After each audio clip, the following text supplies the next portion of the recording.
మొదట్లో ఈ హత్యకు సంబంధించినటువంటి ఎంక్వైరీ కానీ ఎస్పీ గారు వెళ్ళడం కానీ వాళ్ళ ఫ్యామిలీ మెంబర్స్ కానీ అంటే ఈ చనిపోయినటువంటి వాళ్ళ ఫ్యామిలీ మెంబర్స్ కానీ అందరూ కూడా ఇది రాజకీయ కక్షల వల్లే టీడీపీలోనే వాళ్ళకు ఉన్నటువంటి గొడవల్లో భాగంగానే ఈ హత్య జరిగిందని స్పష్టంగా అక్కడ ఉన్నటువంటి వాళ్ళ ఇంట్లో ఫ్యామిలీ మెంబర్స్ ఆడలతో సైతం చెప్పారు. అలాగే ఎస్పీ గారు కూడా అదే మాట చెప్పారు. ఎంబటే ఎమ్మెల్యే గారు ఎప్పుడైతే వెళ్ళారో ఎమ్మెల్యే గారు వెళ్ళి ఈ హత్యకు ఈ ఎమ్మెల్యే గారు ఎక్స్ ఎమ్మెల్యే పిన్నెల రామకృష్ణారెడ్డి గారికి అలాగే వాళ్ళ బ్రదర్ పిన్నెల వెంకటరామిరెడ్డి గారికి సంబంధం ఉందని చెప్పి ఎప్పుడైతే మాట్లాడారో అప్పటి నుంచి ఇక ఎప్పుడైతే పొలిటికల్ ఇంటరప్షన్ ఇన్ఫ్లుయెన్స్ మొదలైందో ఇక ఈ కథంతా కూడా వీళ్లకు సంబంధించిందైనా టీడీపీకి సంబంధించినటువంటి వాళ్ళ మధ్య వచ్చినటువంటి భేదాల వల్ల జరిగినటువంటి హత్య అయినా కూడా దీన్ని పిన్నెల రామకృష్ణారెడ్డి గారికి వాళ్ళ బ్రదర్కి పిన్నెలి బ్రదర్స్ కంటగట్టి మరి వాళ్ళని ఇందులోకి లాగడం అనేది ఒక్కసారి రెడ్ బుక్ పాలనలో ఇది పరాకాష్ట కాదా అని చెప్పి నేను అడుగుతా ఉన్నాను. ఎవరికి తెలియదు ఈ జిల్లాలో ఈ జిల్లాలో ఎవరికి తెలియదు, మన పల్నాడులో ఎవరికి తెలీదు? వాళ్ళు టీడీపీ పార్టీ అనే విషయం అందరికీ తెలుసు, ఆ హత్య ఎందుకు జరిగిందనేటువంటి విషయం అందరికీ తెలుసు. మరి ఏ ఒత్తిడిలో రాజకీయ కారణాల వల్ల పొలిటికల్ ఇంటర్వెన్షన్స్ వల్ల పొలిటికల్ ప్రెజర్స్ వల్ల మరి ఈ రోజున చూస్తే ఈ విధంగా అంటే సంబంధం లేకపోయినా అసందర్భంగా ఏ విధంగా కూడా ఎక్కడో ఒక హత్య జరిగితే దాన్ని వైఎస్ఆర్ కాంగ్రెస్ పార్టీ వాళ్ళ మీదకి అది ఎక్స్ ఎమ్మెల్యేలైనా సరే ఎక్స్ మినిస్టర్లైనా సరే ఎవరినైనా కూడా చేర్చొచ్చని చెప్పి పరాకాష్ఠగా మరి ఈ యొక్క హత్యని ఏ విధంగా చిత్రీకరించి మరి వీళ్ళ పేర్లను చేర్చారనేది మనం చూస్తూ ఉన్నాం. మేము డిమాండ్ చేస్తూ ఉన్నాము వైఎస్ఆర్ కాంగ్రెస్ పార్టీ తరఫున ఏదైతే పిన్నెలి బ్రదర్స్ని ఈ కేసులో మీరు చేర్చారో వీళ్ళని కూడా ఎఫ్ఐఆర్లో A6గా A7గా పెట్టారో తక్షణమే మీరు ఇమీడియట్గా వీళ్ళని అందులోంచి రిమూవ్ చేయాలని వైఎస్ఆర్ కాంగ్రెస్ పార్టీ డిమాండ్ చేస్తూ ఉంది. ఎక్కడ చూసినా ఒక్కసారి నేను అడుగుతా ఉన్నా, పాపం పోలీసులు అంటే మా గౌరవం ఉంది, మొదటి నుంచి కూడా ఎప్పుడు కూడా పోలీసులు అన్నా ఇన్స్టిట్యూషన్స్ అన్నా మాకు చాలా హై రెస్పెక్ట్ ఉంది.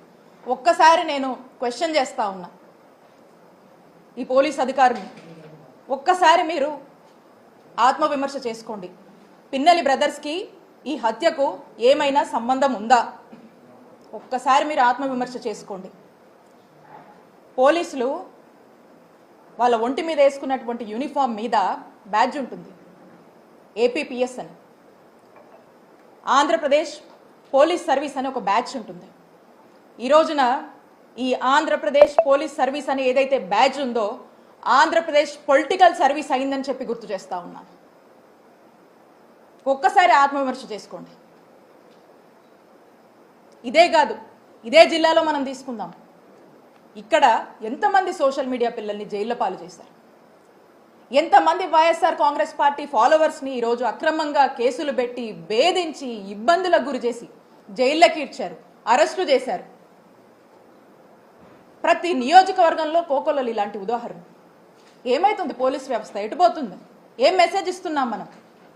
దీనికా మనకు అధికారం ఉంది? ఈరోజు చూసుకుంటే మనం చూసాము రీసెంట్గా మొన్న గుర్జాల నియోజకవర్గంలో హరికృష్ణ అనేటువంటి ఆ బీసీ అబ్బాయి ఎంత ఘోరంగా హెరాస్మెంట్ 3rd డిగ్రీ ఏ విధంగా వాడి అతను కనీసం నడవలేనటువంటి పరిస్థితిలో చూస్తూ ఉన్నాం. ఏం పాపం చేశారు? అలా ఏ నియోజకవర్గంలో మనం చూసినా కూడా ఇబ్బందులే. అంతెందుకు మన నరసరావుపేట నియోజకవర్గంలోనే గోపిరెడ్డి గారి మీద ఎన్ని అక్రమ కేసులు కట్టారు. మా చిల్లూరుపేట నియోజకవర్గంలో నన్ను ఏ విధంగా వేధించారు రీసెంట్గా కూడా మీరు చూశారు. పోలీసులు ఒక లెవెల్కి మించి వాళ్ళ మరి ఎవరి మెప్పుల కోసమో ఏంటో కానీ ఒక స్థాయికి మించి వాళ్ళ ఉద్యోగంలో ఏదైతే వాళ్ళ ఒక డిసిప్లిన్స్తో ఒక రెస్పాన్సిబిలిటీస్తో ఏదైతే కొన్ని ఓట్స్ వస్తున్నాయో అన్నీ కూడా పక్కన పెట్టి ఈ పొలిటికల్ మెప్పుల కోసము ఏ విధంగా పనిచేస్తున్నారు అనేది మనం చూస్తూ ఉన్నాం. కాబట్టి నేను చెప్తా ఉన్నా, ఎక్కడ చూడండి రాష్ట్రంలో ప్రతి జిల్లాలో ప్రతి నియోజకవర్గంలో కూడా ఈ యొక్క అత్యుత్సాహం ప్రదర్శిస్తున్నటువంటి పోలీస్ ఆఫీసర్లకు, అధికారులకు అండ్ ఎస్పెషల్లీ అన్యాయంగా అక్రమంగా ఇలాంటి ఇల్లీగల్ కేసులు పెట్టి ఇబ్బంది పెట్టాలని చూస్తున్నటువంటి ప్రతి ఒక్కరు కూడా నేను చెప్తా ఉన్నాను, మా నాయకుడు జగన్మోహన్ రెడ్డి గారు మా మా మా జగనన్న ప్రభుత్వంలో ఏదైతే అంబేద్కర్ గారు రాజ్యాంగం ఇచ్చినటువంటి స్ఫూర్తితో చక్కగా ఇలాంటి ఏ రాజకీయ కక్షలు లేకుండా ఇలాంటి ఒక కక్ష పాలన అనేది పక్కన పెట్టి పార్టీలు కూడా చూడకుండా చక్కటి ప్రజాసేవ, ప్రజలందరూ అన్ని వర్గాల వాళ్ళు మెచ్చేటువంటి ఒక ప్రజాపాలన, ప్రజాసేవని, ఒక గుడ్ గవర్నెన్స్ని ఇచ్చినటువంటి నాయకత్వం జగన్మోహన్ రెడ్డి గారు వహించారు ఈ రాష్ట్రంలో.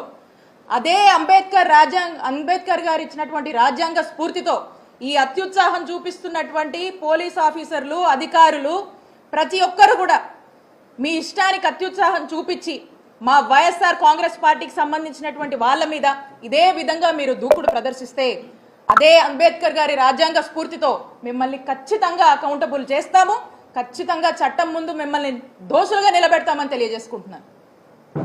ఎల్లకాలం ఇదే ప్రభుత్వం శాశ్వతం కాదు, ఎల్లకాలం ఇదే ప్రభుత్వం శాశ్వతం కాదు. ఇదే టీడీపీ పాలన ఉంటుందనేటువంటి మబ్బుల నుంచి బయటకు వచ్చి మానవత్వంతో మీ యొక్క ఉద్యోగం ఏంటి, మీ యొక్క బాధ్యత ఏంటి, మీ యొక్క ఉద్యోగ ధర్మం పాటించమని మీ అందరినీ కూడా ఒకసారి హెచ్చరిస్తూ ఉన్నాము.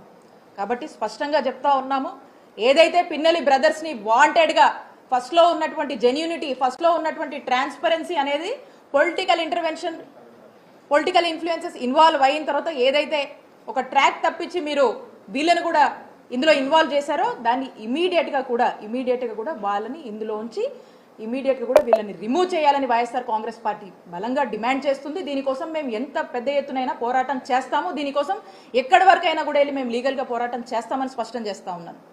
అలాగే మనం చూస్తూ ఉన్నాము, కాకాని గోవర్ధన్ రెడ్డి గారు ఇల్లీగల్ కేసు పెట్టి ఆయన ఎప్పటి నుంచో కూడా ఆయన ఉన్నారు, పాలిటిక్స్లో ఉన్నారు, ఆయన ఒక ఎక్స్ మినిస్టర్గా పనిచేశారు. ఇలాంటి ఇల్లీగల్ కేసులు పెట్టి ఆయన్ని ఏ విధంగా అరెస్ట్ చేశారు? అయితే ఖచ్చితంగా మీరు ఎవ్వరిని వదలట్లేదు. ఈ రెడ్ బుక్ రాజ్యమేలుతుందనేటువంటి విషయం మీరు దీన్ని పరాకాష్ఠకు దానికి మించి ఇంకేదన్నా ఉంటే కూడా చెప్పొచ్చు, అలా మీరు చూపిస్తూ ఉన్నారు. కానీ ఇవన్నీ కూడా ప్రజలందరూ కూడా గమనిస్తూ ఉన్నారు. ఈ రోజున ఆంధ్రప్రదేశ్ రాష్ట్రం గురించి మనం మాట్లాడాల్సి వస్తే జగనన్న హయాంలో గుడ్ గవర్నెన్స్ అన్నాము. ఈ రోజున ఆంధ్రప్రదేశ్ రాష్ట్రం గురించి ఆలోచిస్తే ఎవరైనా కూడా ఇదొక హరాస్మెంట్ గవర్నెన్స్ అని చెప్పి పిలుస్తున్నటువంటి పరిస్థితి. ఈ పరిస్థితులు చూసి ఎక్కడి నుంచి వస్తారు? ఎక్కడి నుంచి ఇన్వెస్టర్స్ కానీ, ఇండస్ట్రియలిస్ట్స్ కానీ ఏవేవో చెప్తున్నారు కదా, ఇవన్నీ ఎలా అవుతాయి? ఈ పాలన మారినప్పుడు, ప్రజల సంక్షేమం గురించి మీరు ఆలోచించినప్పుడు, ఒక చక్కటి ప్రజాపాలన పారదర్శకంగా ఇవన్నీ డిస్పారిటీస్, ఈ బయాస్డ్ మేనర్స్ ఇవన్నీ మానుకున్నప్పుడే ఈ ఒక చక్కటి పాలన అనేది ఎవరైనా కూడా అందించగలుగుతారు. కాబట్టి మీకు ఆ ఉద్దేశం లేదు, మీకు ఆ ఆలోచన లేదు, కేవలం ఒక బయాస్డ్గా పాలన నడుస్తూ ఉంది. ఖచ్చితంగా ప్రజలు అన్నీ గమనిస్తున్నారు, ఖచ్చితంగా ప్రజలు బుద్ధి చెప్తారు. అలానే ఏదైతే ఇదే కాదు కోకొల్లలుగా ఉన్నాయి, నంబర్ ఆఫ్ ఎగ్జాంపుల్స్ ఉన్నాయి. ఈ ఎగ్జాంపుల్స్ అన్నీ కూడా ఇవన్నీ ప్రజలు ఏమీ మర్చిపోవట్లే, ప్రజలు అన్నీ గుర్తుపెట్టుకుంటున్నారు, కానీ సమయం కోసం వెయిట్ చేస్తూ ఉన్నారు. కాబట్టి మేము వైఎస్ఆర్ కాంగ్రెస్ పార్టీ ఏదైనా ఇలాంటి ఇష్యూస్ వచ్చినా దేనికైనా కూడా మా నిజాయితీయే మా నమ్మకం, మా నాయకుడు సిద్ధాంతమే, మా పార్టీయే, మాకున్నటువంటి మా కార్యకర్తల కమిట్మెంటే ఈరోజు మా అందరికి కూడా మమ్మల్ని ఇంకా కూడా నిలబెడుతుంది. మేము ఇంకా ధైర్యంగా అడుగేస్తాము. మీరు ఇలాంటివి ఎన్ని పెట్టుకున్నా, ఎన్నిట్లో మమ్మల్ని ఏం చేయాలని చూసినా ప్రధానికి వన్ డే మీ అంతా కూడా you're all answerable, you're all accountable. ఖచ్చితంగా కూడా ఒక సమయం వచ్చినప్పుడు దీనికి మీరు సమాధానం చెప్పుకునేటువంటి రోజులు వస్తాయి. ఖచ్చితంగా తెస్తాము. ఎక్కడా కూడా మా పోరాటం ఆపమని చెప్పి